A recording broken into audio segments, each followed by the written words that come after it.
Miaka ana tuli mu ideology. Give people money. Kwate ba TikTok kola wo sako ba wesete ba kola ebirala. Moza abana babavuma. Abana bayine ebizibu.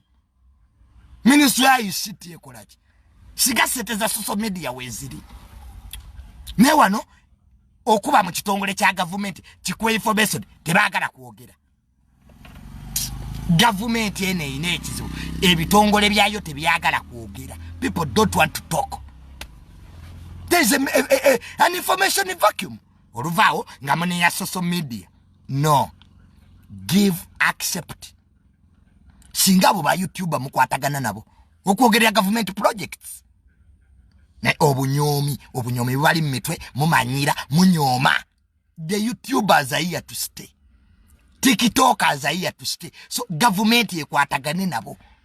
Bogerere projects za government simple set jeziri baliandie. Oluvao you blame social media.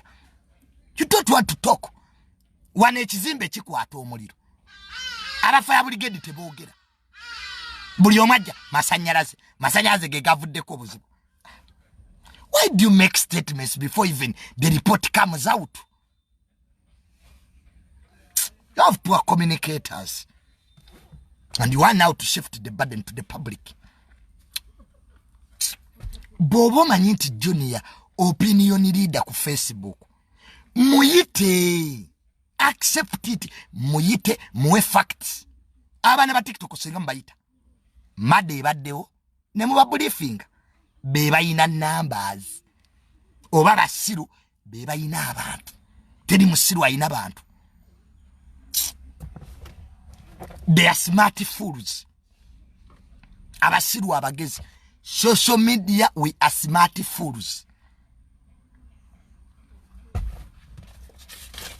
Oyo lumbu yesinga twamu bakubira dda.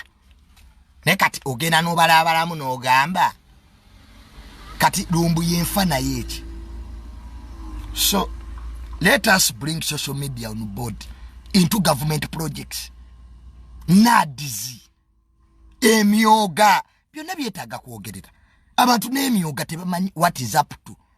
Movudde ku social media okuli abantu, you are fighting it instead of working with it. Sad. So, I wanted to rectify that. I will work with you on principle. See dog and the master.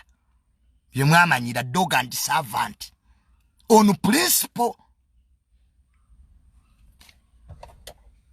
On principle. Equal partners. If you don't want to work with me, it's okay.